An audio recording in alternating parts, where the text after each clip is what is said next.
It was very dangerous. It was very poverty stricken, flooded with drugs, but it also was like the most beautiful place in the world. The irony of it is crazy to say, but seeing that sense of community, like knowing that you can knock on the door next to you and say, "Hey, y'all got some sugar?" You know what I mean? We ain't had no sugar, and they give you sugar or whatever. So as long as you were from that community, pretty much you guys were all okay there. Yeah, I ain't know I was poor until like I got older. Like so I was like grown. Like I was like, dang, we had it hard, but I didn't know that. My mother is the greatest mother that ever lived, and she's still alive, mashallah. And it's like I could complain about my dad being not around, but that would take away from my mother's greatness. So I'd rather praise my mother than disrespect or disregard my father, because he still played a part in giving me life. He gave me a slam, and my father was great musically, so I got so much from him without even knowing. You know what I'm saying? So, but my mother, the reason why I'm the man I am, I said this on another interview, the reason why you even want to interview me is for the things that my mother instilled in me. You know what I mean? So I'm always grateful to her. So I didn't know it was like crazy living up there, but now when I look back, you know, like my kids, mashallah, they were born to a very good life. My kids don't have a clue what that life is like. My kids wouldn't, like, you know what I mean? Like I tell their mother all the time, you know, just something as simple as like eating out. Like when I was little, eating out was like a holiday. Like my kids eat out 4 or 5 times a week. They're not even like, I don't want to say they're not grateful, but it's not a big deal for me to be like, hey, let's go get some Chick-fil-A or something like that. That's normal. That's just like lunchtime for us. When I was a kid, when my mother would get us that McDonald's 2 cheeseburger meal, bro, that was like getting like filet mignon as it, you know, when I was growing up. So it teaches you to be grateful, and the law promises that if you're grateful, I'll give you more. So I'm super grateful. One of my favorite quotes, too. Yeah, I'm super grateful. And you know what?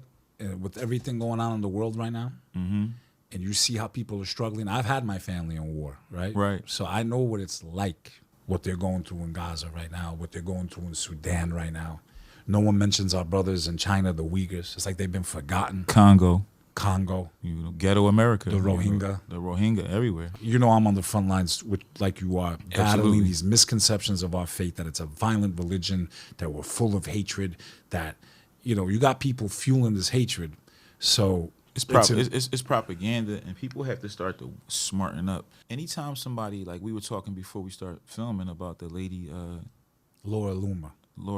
Disgusting human being, bro. Right. And the thing is, like, even right now, we doing what she did that for us to talk about. If she doesn't burn the most beautiful and perfect book ever to exist. Well, that was the Gomez lady. We're gonna get to that was her. Okay. Laura Loomer is someone that's she's really big right now on, you know, Twitter, X, pushing I know you're talking about everything that's going on from is New York, right? Islam's fault and the Muslims' fault, yeah, and this is a religion that is violent and full of hatred. Yo, you should be ashamed to be from the Jewish community and not just do a simple Google search.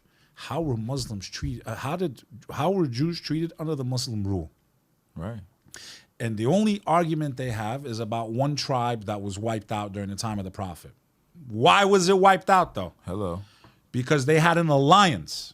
The Prophet Muhammad, peace be upon him, is being attacked by his own family, his own people, the pagans. Yeah. So he made an alliance with a Jewish tribe that lived in that part of the world at the time. Now, we have an alliance, even in the code of the streets. Right. Yo, no beef, no beef. I'm not gonna take what's not mine, and you don't take what's not yours, and we're not gonna betray each other. Because even whether it's in the streets or whether it's on Capitol Hill, if you commit treason, the punishment for treason is what? Death. That's right. Not only did they break the alliance that the Prophet Muhammad had with that one tribe, peace be upon him, they, in mid-battle, turned on him. Could have been annihilated, wiped out. What was he going to do after that? That was the code of war. It's always been, it always will be. Even today, if I commit treason, the punishment's up to execution in the United States of America. That's right.